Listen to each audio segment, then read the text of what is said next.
When I hear girls like, oh, I did my first 5K because of you, like, I remember my first 5K and it was the best feeling getting that ticked off. So I think to even have 1% of an influence on somebody else getting out the door and doing that feels amazing. My measures of progress used to be scale weight, my waist measurements, how I look in the mirror, whereas now my measures of progress are how far am I running, how fast am I running. I can't believe I've just run 24 kilometres. From my personal experience, a lot of training for the aesthetic reasons came from just a lot of like negativity, and I just wasn't very kind to myself. And I think something that really changed was that I just started treating myself with kindness. So my name's Holly, I'm 25, currently living in Manchester. I'm originally from down south. Whenever I say that, everybody's like, well, you don't sound very northern. I'm like, no, I'm not actually northern. But I've lived in Manchester for about 6 years now. And I started, I'd say, a fitness journey about 3 years.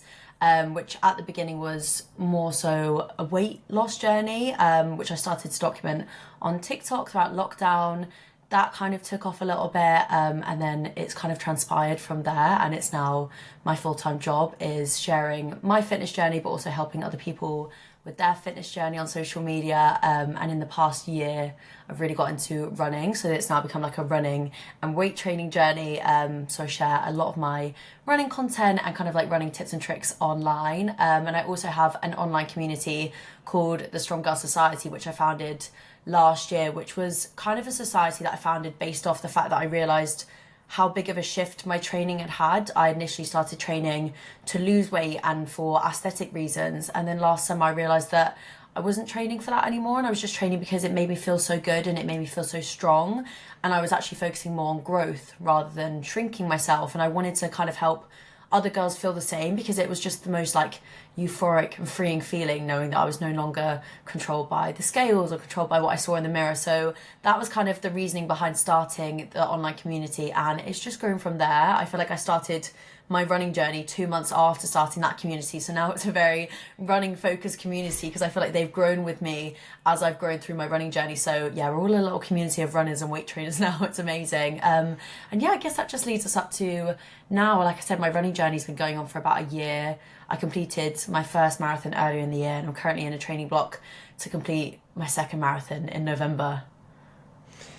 It's quite a vulnerable position to put yourself in, like out there saying, this is what I want to do, this is the weight that I want to lose, and this is the journey I want to go on.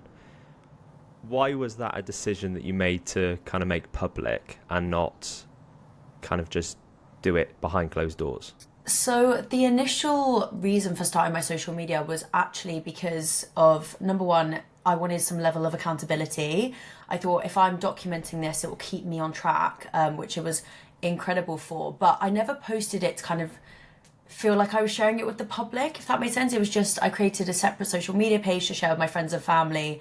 And the thing that kind of made it blow up was actually food. So I was eating in a calorie deficit, but I wanted to show, because I watched all these videos on girls eating in calorie deficits and they were just eating chicken and rice every single day. And I was like, I'm in a calorie deficit, but I'm eating all these really nice things, because I found like tips and tricks and ways to fit all my favourite foods into my dieting plan. So I started by documenting that to try and show girls that you can diet, but you can still also enjoy all your favourite foods and not feel super restricted. So that was kind of like the main starting point behind TikTok. And then it just grew from there, and I've just continued to kind of show literally everything that I'm up to now.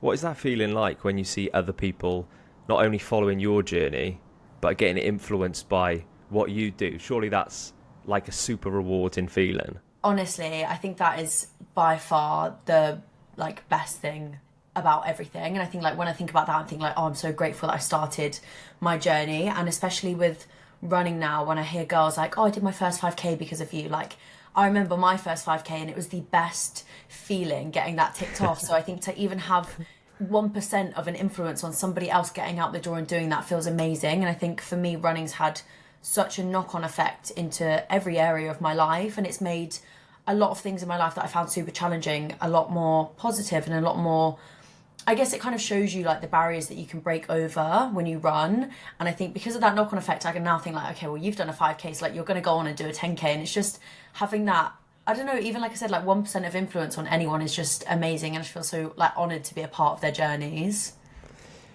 I saw this on your Instagram yesterday, and I'm going to read it out for anybody that didn't. when I tell you it took every single part of me to get out on today's run, it did. This is me pre-run thinking, a little bit of Manchester rain, I could just stay in here. I just wanted to stay inside. But I got myself out there, discipline. I told myself I needed to do it regardless of how tired I felt. How do you get yourself out the door when you do feel like that? That was a difficult one, I'm not going to lie. And I like to think I'm quite a disciplined person. So I think with me, a lot of it comes from like, I know I'm going to do it, even if I don't want to do it. But you always feel better after you run and after you go to the gym. Like it's with any kind of workout session, you will feel like that for a small percentage of the time. You'll be like, oh, I really don't want to do it. But the thing that I thought yesterday, actually, and this is quite a big like turning point for me, was even if I don't want to show up for myself in this moment, show up for your future self. So I'm training for the New York Marathon at the moment, and I thought, this girl right here does not want to do this, but the girl on the start line of the New York Marathon is going to be so grateful that I got out the door and I did that run. So it's just almost like being that person for your future self, if that makes sense. That's a nice way to envision it. I just think like, you want to show up for yourself, like you need to be that person, and you're the only person that has the ability to put the work in. The work won't do itself, so you need to just get yourself out that door, and once you start, you'll finish it. You'll be there at the finish line. And I felt so much better after I did it. I feel like as well that's something you can tell yourself in a race, right? Prove your future self right, like do this for future Holly, because you're going to have difficult moments. You've run a marathon already, but you're going to have difficult moments in New York. Everyone has difficult moments when they run. Is that the sort of thing you tell yourself in races as well? Like, I've done all this work, I need to kind of do this for myself. Yeah, 100%. And I also think visualization really helps. Like for me, when I'm running and I feel like, oh my God, I'm really struggling here, like I don't know if I'm going to be able to finish it, I just visualize me finishing that crossing line and like almost try and like feel the emotions that you're going to feel on that day, because that feeling of getting across the finish line is the most rewarding thing in the world. So if you can just visualize that while you're running, it just gives you a reason as to why you're doing it. Because I think sometimes like you'll probably have this when you're running, you just think like, what am I doing? Like, why am I doing this? And it's like, you just need to remind yourself like why, like your why is going to be the reason that you get out the door and that you keep going on those runs. So you just need to constantly reinforce that. And what is your why? For me, the why is proving myself wrong, I guess. Like, I think even with the first marathon, like I never thought I could do that. And the fact that I got out the door and I did all that training and I proved myself wrong and I proved that I could do it, like for me, like that is the why. And I love like pushing myself and challenging myself. And even at the beginning of like my marathon training last year, I remember like I had a few DMs of people like just nasty like trolls, like, oh, you're not going to be able to do this. And I just think like, not only am I going to prove myself wrong, but I'm actually going to prove you wrong. And I'm like, I'm not even done one marathon, I'm going to do a second one now. That's a weird thing that people like yourself that have got a big kind of following, but also quite influential on a lot of other people, you kind of get the other side of things as well. So like you said, the trolls. Yeah. When you started this journey, you would never have thought that that would have been the case. You never, like, nobody's going to come up to you on the street and say what people say in a DM. Exactly. How have you kind of coped with that as things have continually grown? I think it's one of those things like you kind of have to accept that like it's part and parcel of the job. Like not everybody is going to like you. People are going to have things to say. I think it surprised me a lot, and I think the running community is incredible and it is amazing, but I think you do sometimes get the odd runner that kind of thinks they know best. And I think in that situation it was more like I was sharing times and I was sharing my heart rate, and I was getting kind of messages like, oh, like you're definitely not going to be able to run a half marathon or a marathon if your heart rate's that high. And I didn't really have any idea of those things at the time, and like that did cause a bit of panic in me. And I was like, oh, like maybe they're right, like if I am running and they've been running for longer. But I think those people don't actually know best. And also, even if you're running that race and your heart rate is through the sky and you're going slower than you want to, you're still running the race. And I think for me, like that is the important part. Like even if you have to stop and you have to walk and you have to take a breather, you're still going, you're still moving in the right direction. So it's still an incredible thing to do, like regardless of those things. So it's just, like I said, I use it more for motivation. I think like I just like harness that and think like, well, I'm actually going to prove you wrong and I'm going to do it anyway. And it's just putting that one foot in front of the other. And the other thing is like, everyone's running journey is so individual. And I always think this, even when you're, speaking to people in person, and everyone's story will be different. So it feels like there's not a blueprint. So when people do reach out and say, you're doing this wrong, it's like, I'm not doing it wrong, I'm just doing it my way. Exactly. And the way that works is the way that works for you. Like it needs to be personal to you, otherwise it's not going to work. I think where I failed and went wrong with my fitness journey in general so many times was when I tried to take other people's blueprint and attach it onto my life. But that was never going to fit because we have different schedules, we have different lifestyles. So you just need to do exactly what works for you. And if it works for you and you're enjoying the process and you're happy, just stick with that. We kind of spoke about how people might look at you now for inspiration, but was there anybody that when you were starting your journey that you looked at and you thought, that's the person I kind of not want to emulate, but it's somebody that I take inspiration off? Yeah, massively. So it's actually, she's a good friend of mine now, funnily enough, but I don't know if you've heard of Lucy Davis. Oh, I know Lucy, yeah. Yeah. Well, I know of Lucy. Phenomenal athlete, phenomenal runner, and just phenomenal, just basically a Wonder Woman of a person. Like she is like a little Duracell bunny in real life. And when I started my running journey, I watched her YouTube. So I started to watch back all of her YouTube videos. And it wasn't so much that I was like, I'm going to follow exactly in her footsteps. Number one, because I think she just completed an 100-kilometer ultra marathon. And I was like, I still need to do a 10K here. But I used her as like motivation of like proof that you can put your mind to something and you can achieve it. And I ended up actually training under her for my first marathon. She was my coach. So I kind of like used her as motivation, but also like to help me. Let's talk a little bit about that first marathon. What was it like crossing the line and completing that 26.2 miles for the first time? It was absolutely incredible. I completed it with my dad as well, so it was like a really special moment for both of us. So he's done, I think, 6 marathons now, and it was his last one, and it was my first one. So we wanted to do it together. But yeah, it was incredible. I think around the last, I'd say like 36 kilometers onwards, I think I was in the pain cave at that point. It all hit me then. I think I trained up to 30K, 36K, so I broke past my furthest distance at that point, and it is just completely mental. And I was texting my mum at that time, and I was like, you need to meet me at 40K and you need to have a Powerade. And that Powerade honestly saved me. I think it just like gave me such a kick. But yeah, getting down that final strip in Paris and seeing the finish line, you just suddenly get all this adrenaline and you're like, where has this come from and where has it been for the past 6 kilometers? And yeah, it was so nice. Me and my dad just like ran across the finish line together, and it just, everybody is just beaming at that finish line. It's just the most insane feeling. How weird is it in races when little things you just like grab onto, like that Powerade? It's like, even with a gel or something, you'll tell yourself, oh, it's in my pocket. Oh, do you know what? I'm not going to have it yet. I'll give myself another half a mile, then I'll have it. And then you're just constantly playing tricks and like telling yourself certain things. It's so funny that it's like a reward. You're like, right, I'll reward myself for like 3 kilometers with a gel, with an energy gel. You're like, how times have changed. Yeah, I think I started to think as I trained through the marathon, I thought of like lifelines that I kind of like used throughout. So it'd be like energy gels, or it'd be like picking up a conversation with my dad, or like specific songs that I'll put on, and they'll be like my lifeline songs if I'm really struggling, that I'll put them on and they'll give me like a little kick. It must have been so special to share that with your dad as well.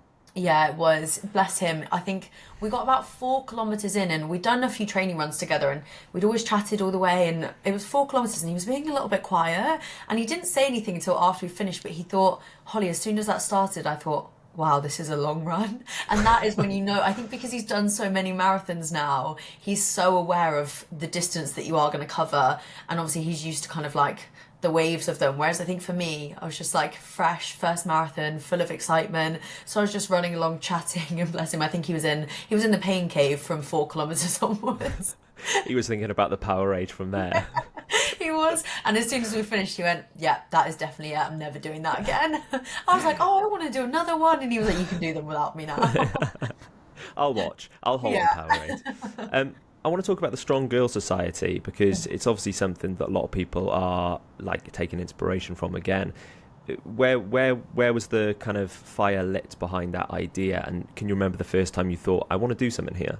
Yeah, so I remember it so specifically. I was in the gym and I was going away to Barcelona the week after, and I was training in the gym and I was trying to like whack the weights on and do these deadlifts really heavy, and then I was like, oh wait, I go away next week.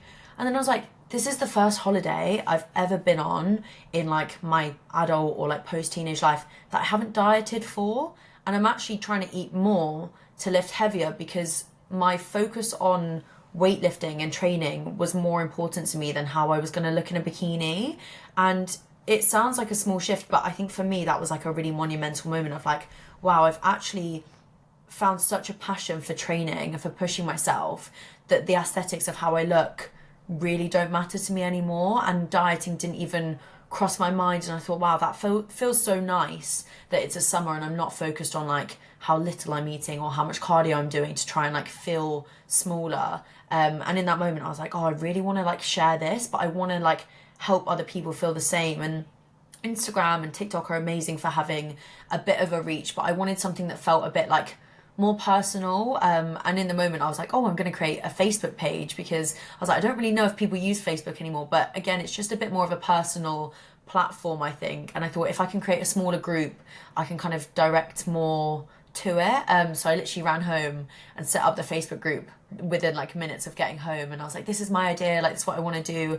And yeah, I think we're at 12,500 members now, but it's amazing because it's not even my influence. Like I would actually say, like, I don't really make up much of that community. It's the people within it that make it up, because the girls post questions on there and they all help each other. We have little group chats for different like running stages at the moment. So there's girls that are running half marathons, there's girls that are trying to run 5Ks, and they all just help each other so much. And it's just amazing to see women supporting women on their like athletic abilities, rather than like, oh, like what's everybody doing to diet, or what's everybody doing to lose weight these days.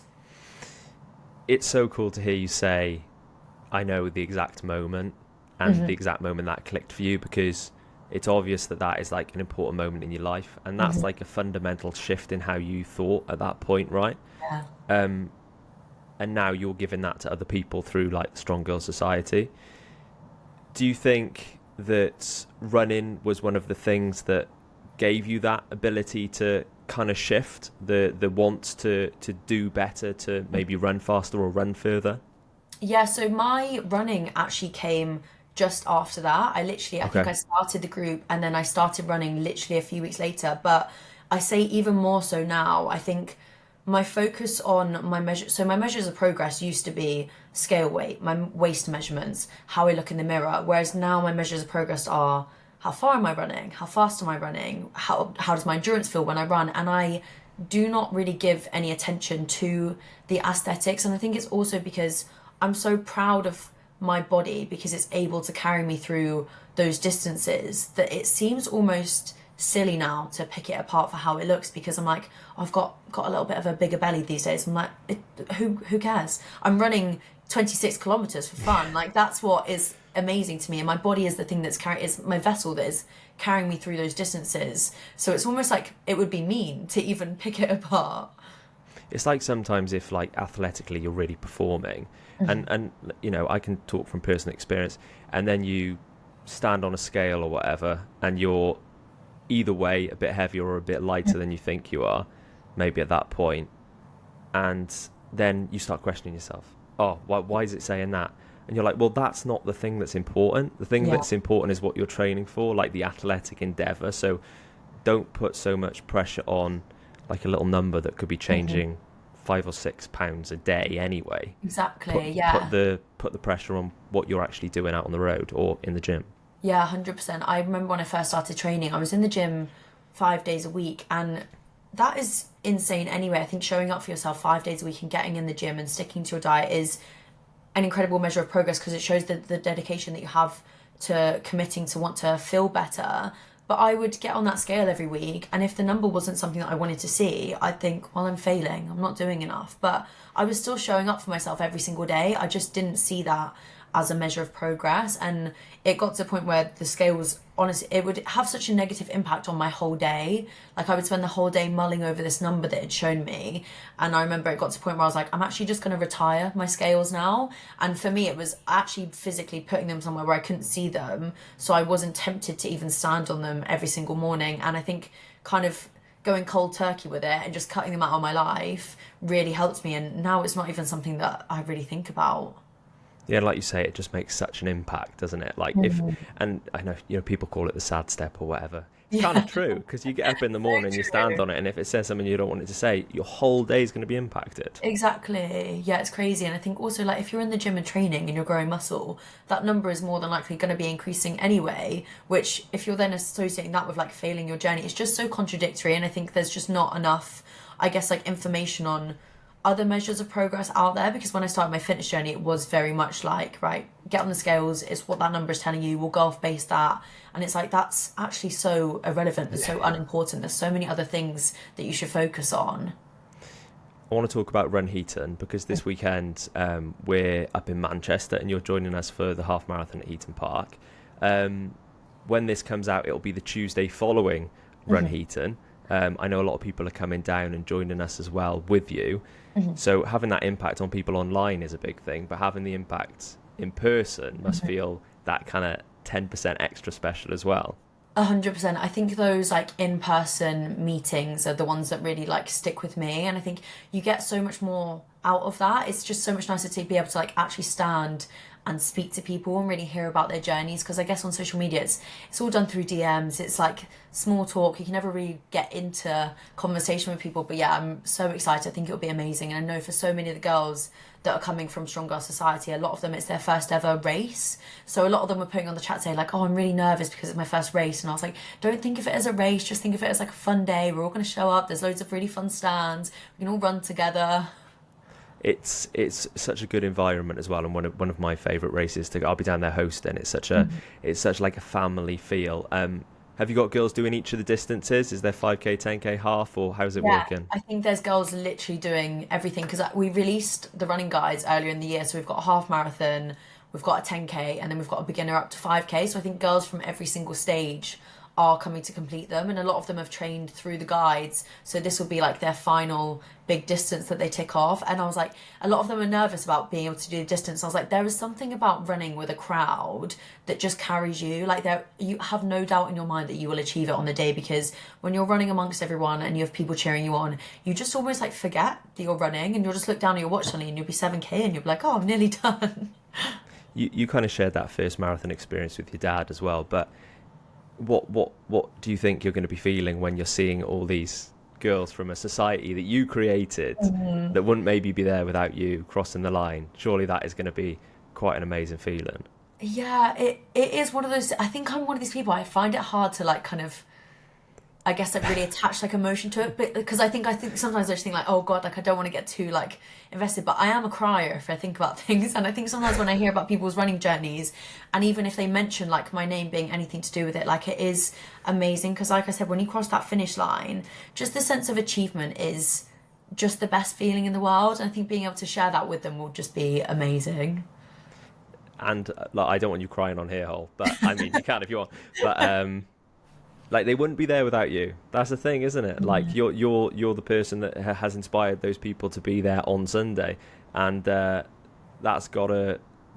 got to kind of. I think it's only right that you kind of give yourself a little tap on the back. A little pat on the back, yeah, maybe a little one. So for you personally, I know New York Marathon is kind of the goal. What's the plan for you this weekend? Have you got any goal to come out of Run Heaton, or is your goal kind of just to support the girls this weekend and then carry on with your program kind of down the line? I'm actually doing the 10k this weekend because I've never run a 10k race. So amazing. For me, it's because I've always done half marathons and then obviously the marathon, but I've never done a 10k, so I've never really gone for a 10k. So I think meet-up wise, we're going to do a big warm-up with the girls, meet everyone, and then I think everyone's going to head off. And I would like to try and get a PB for my 10k. Okay. But likewise, if it doesn't happen, I think just the day will be so fab anyway that I'm not going to attach too much pressure to it. Let's talk about New York Marathon then as well. I think we're the 5th of November, am I right in saying New York Marathon is? Correct. Yeah. So, like, we're a couple of months out. How are you feeling about it being 2 months away? So, and what kind of your thoughts?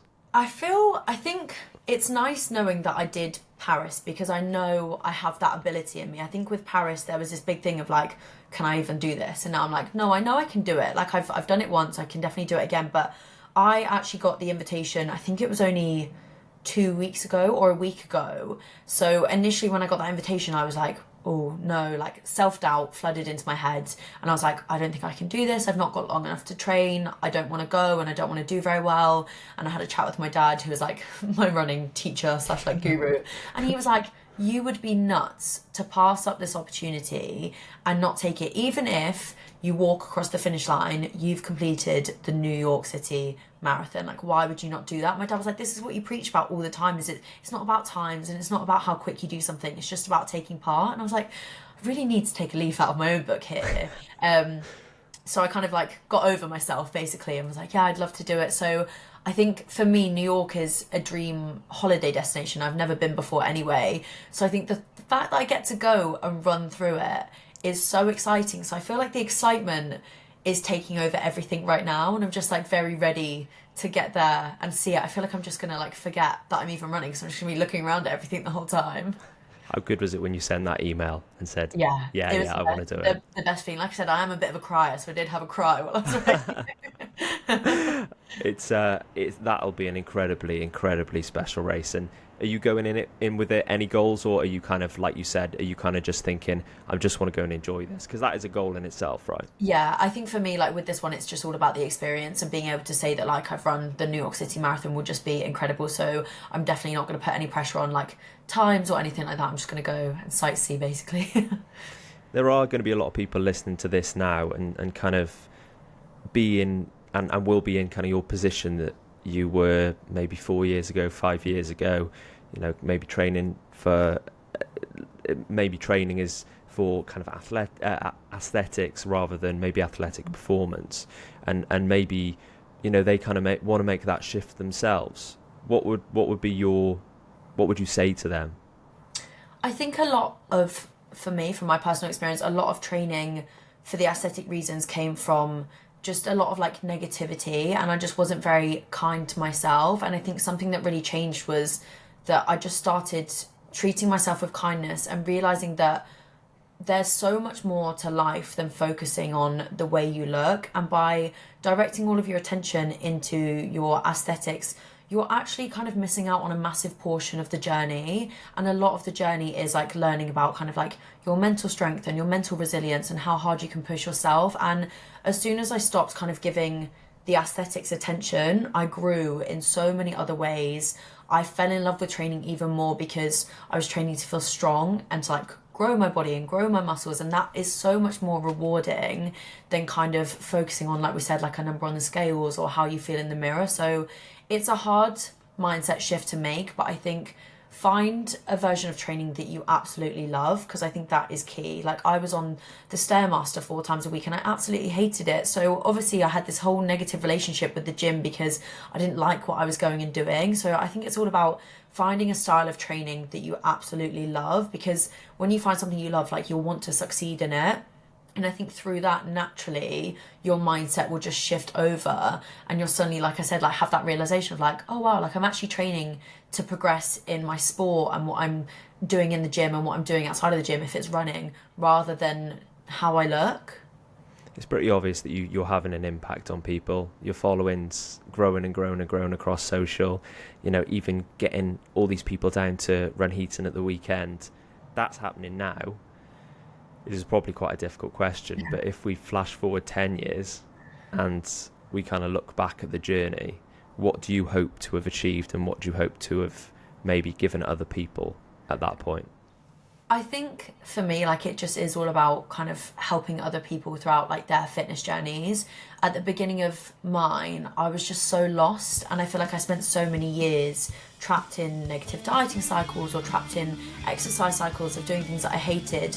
And when I had that shift out of that, my whole life completely changed. I have such a positive outlook on life now, and I just want to be able to help other people do the same thing. So hopefully in 10 years I can look back and Stronger Society would have grown even more. We can grow an even bigger running community and just help other people live their like happiest and healthiest lives. I think that would be amazing to look back in 10 years and be like, wow, like I'm still having the impact that I was having, just on like an even bigger scale, because I guess the more people I can help, the better it is.